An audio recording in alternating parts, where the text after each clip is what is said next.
တော်တို့ဒီဝေဖန်ခံနိုင်ဖို့ဒီလောကထဲဝင်လာတာမဟုတ်ဘူးလေ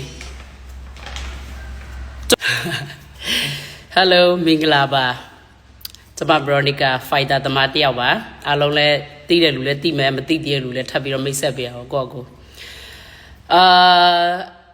ကျွန်တော် page တစ်ခုကို share ထားတယ်เนาะဒီ page မှာတော်တော်များများအားစားသမားကိုဝေဖန်ထောက်ပြတယ်ဆိုတာထက်သူကလုံးဝကိုစိတ်ဓာတ်အောက်ကျတဲ့အထိ blame နေရတယ်ကျွန်တော်တွေ့နေရတယ်တော်တော်များများကျွန်တော်ဖတ်ရเนาะဆိုတော့ကျွန်တော်ပြောချင်တာကလေကျွန်တော်တို့အားစားသမားလေးလွယ်လွယ်လေးနဲ့ဒီနေရာကိုရောက်လို့မရဘူးပေါ့နော်ပြောချင်တာသူတို့ကပရိသတ်ရှိမှနေတို့ကရှိတာပရိသတ်ရှိမှနေတို့ဒီလိုလုပ်နေရတာဆိုတာအဲ့ဒါကြီးကအများအားပြောခံနေရတယ်ကျွန်တော်တို့ဘဝဆိုတော့ပြောချင်တာပရိသတ်မရှိခင်ကတည်းကကျွန်တော်တို့ကြိုးစားလာခဲ့တာတွေရောအဲ့ဒါဘယ်သူမြင်လဲကျွန်တော်တို့1 2မထိုးတက်ခင်ကတည်းကငါးနည်းရဲ့ပရိသတ်ပါဆိုဘယ်သူကကျွန်တော်တို့သွားပြောပေးဘူးလေကျွန်တော်တို့ရဲ့ကြိုးစားတာလေကျွန်တော်တို့ကြိုးစားမှုကြောင့်လည်းဒီဓာတ်ပါလာတယ်လေပြီးတော့ပရိသတ်ရဲ့အားပေးမှုကြောင့်လည်းကျွန်တော်တို့ထပ်ပြီးတော့ခွန်အားတွေရရှိလာအဲ့ဒါတော့အမှန်ပါပဲပရိသတ်လည်းစော်ကားလို့စိတ်လည်းမရှိဘူးเนาะဒါပေမဲ့ကျွန်တော်ပြောချင်တာကျွန်တော်မြန်မာအားကစားကိုတမကိုဘဒုမဆိုအဲ့လိုဝေဖန်ကျွန်တော်မကြိုက်ဘူးဘာဖြစ်ဆိုကိုကိုရိုင်းလည်းခံစားရတယ်ကိုကိုရိုင်းလည်းဝင်ထိုးခဲ့လို့အဲ့ဒါတွေကိုဒီအားကစားလောကကိုကောင်းတိလို့ကျွန်တော်အဲ့လိုမျိုးစိတ်တူတာသိလားဘာဖြစ်လို့လဲဆိုတော့ကျွန်တော်တို့ကစားသမားမြန်မာကစားသမားတွေကတကယ်သနာစရာကောင်းတယ်ဘာလို့လဲဆိုတော့သူများနိုင်ငံတွေကလေငဲငဲကလေး3နှစ်ကလေးတက်ကနေတွေနဲ့တင်လာခဲ့တယ်ဘလူစားတောက်ရမလဲသူများသိတယ်ဘလူဝိတ်ချရမလဲသူများသိတယ်နီးပြရနဲ့ဘလူဆေးဆရာဝန်နဲ့လည်းသူများသိတယ်ကျွန်တော်တို့မြန်မာအားစားသမားဓာတွေကဘယ်သူမှညှို့ပေးမလို့မရှိဘူးသိလည်းမသိဘူးအကုန်လုံးကလေပြောချင်တာမြန်မာအားစားသမားအားလုံးကလေစိတ်ဓာတ်ကြောင့်ရဲ့ကြိုးစားမှုကြောင့်စိတ်ဓာတ်ကြောင့်ဒီလိုနေရာရောက်တာတခါလေကျွန်တော်မေးအောင်မယ်သူတို့အားစားသမားကိုအားပေးတယ်ဆိုတာအနိုင်နဲ့ရှုံးပဲအားပေးတော့လားသူမဟုတ်ရင်အားစားသမားရဲ့အားနဲ့ရှက်ကိုပဲလိုက်ရှာပြီးတော့အားပေးနေရလား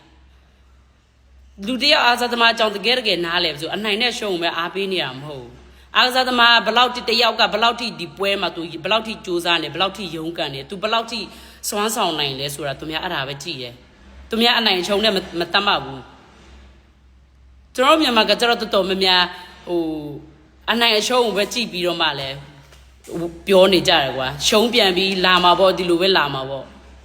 ကျွန်တော်ဘယ်လောက်ထိကြိုးစားနေရအဲ့ဒါတွေဘယ်လောက်တို့အဲ့ဒါတွေမသိဘူးအဲ့ဒါတွေမသိလဲထားလိုက်တော့ပြီးပြောလိုက်လို့ရှိရင်ဝေဖန်ခံနိုင်မှပဲဒီအားကစားလောကထဲရောက်ပေါ့ကျွန်တော်တို့ဒီဝေဖန်ခံနိုင်ဖို့ဒီလောကထဲဝင်လာတာမဟုတ်ဘူးလေကျွန်တော်တို့ဝါသနာအကြောင်းကျွန်တော်တို့ရဲ့မစွန့်လွတ်နိုင်တဲ့ဒီဟာအကြောင်းကျွန်တော်တို့ရအောင်ကြိုးစားနေရပဲလေပြီးတော့လဲကျွန်တော်တို့ကစားတယ်ဆိုတာကတည်းကမြန်မာနိုင်ငံအလံပါပြီဆိုကြတဲ့ကျွန်တော်တို့တတ်နိုင်တဲ့လောက်ကျွန်တော်တို့ကြိုးစားနေခဲ့တယ်အဲ့ဒါကိုနည်းနည်းပရှော့ပြီးတော့ပြောပါဦးမအားပေးနေပါစေကျွန်တော်ပြောပြီးသားကျွန်တော်အပေါ်ရန်လဲလာအားမပေးနဲ့ကျွန်တော်လဲတဲ့ပဲနေကပရိသတ်အကြောင်းမိခိုအကြောင်းဒီလိုမျိုးရောက်နေရဆိုကျွန်တော်လည်းလာပြောစေကျွန်တော်လက်မခံဘူးကျွန်တော်လည်းကြိုးစားတယ်โอเคဒီလိုမျိုးပရိသတ်အရလာလဲကျွန်တော်ကျေးဇူးတင်တယ်ကျွန်တော်ပျော်တယ်ကျွန်တော်ချစ်ခင်ရလူရှိလို့ကျွန်တော်ပျော်တယ်ပြီးတော့သူတို့အတွက်ကျွန်တော်ပို့ပြီးတော့ကြိုးစားရှိစိတ်ဖြစ်လာတယ်အဲ့ဒါပဲပရိသတ်ရှိမရှိကျွန်တော်တို့အစားသမားတော့ကြိုးစားနေရတာပဲဘာဖြစ်လို့ကျွန်တော်တို့အိမ်မက်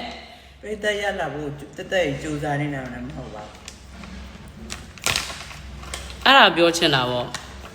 ပြီးတော့ကျွန်တော်တို့ဒီမှာဘာတစ်ခုမှအစိုးရထောက်ပံ့မှုလည်းကျွန်တော်တို့မယူဘူးဘယ်သူအထောက်ပံ့မှကျွန်တော်တို့ရတာမဟုတ်ဘူးဒါပေမဲ့လူတယောက်ရဲ့ကိစ္စကိုကွယ်ဟိုမကစားဘူးတော့ဒီတိုင်းပဲဘေးကနေကြည့်တော့ဘယ်လိုပြောမလဲလွယ်ကူတာပေါ့ဒါပေမဲ့ကျွန်တော်တို့မှာဘလောက်ထိငိုကြွေးခဲ့ရလဲနာကျင်ခဲ့ရလဲအဲ့ဒါတွေတီတို့မသိတော့လွယ်လေးနဲ့ပြောနိုင်တယ်ဒီလားအဲ့ဒါကိုဟိုဘက်ကရေးသားတာတွေအရန်ထောက်ခံနေကြတယ်ကျွန်တော်အံ့ဩတယ်ဘလို့မျိုးထောက်ခံပြီးတော့သူပြောတာအမှန်ပဲတဲ့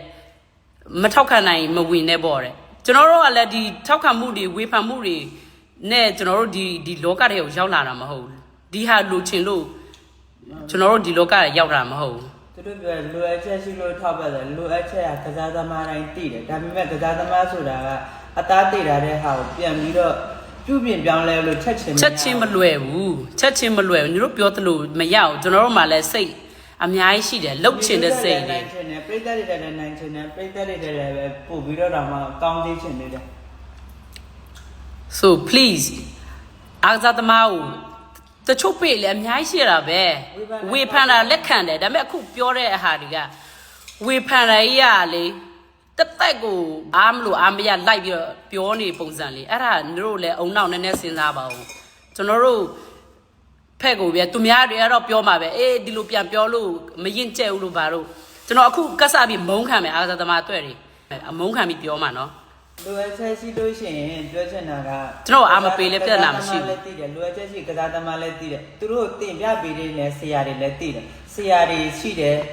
လိုအပ်ချက်နေတာအားစားသမားသိတယ်လို့ပြီးတော့ကျွန်တော်တို့ကိုယ်တိုင်တင်ပေးနေဆရာတွေလည်းသိအားကြောင့်လို့အဲ့ဒီနေရာမှာကျွန်တော်တို့ပြုပြင်နေတယ်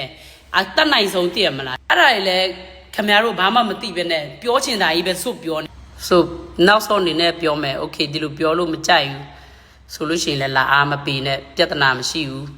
ကျွန်တော်လည်းတခြားအားစားသမားဘသူမဆိုထိရင်လည်းကျွန်တော်လည်းကြိုက်တာမဟုတ်ဘူး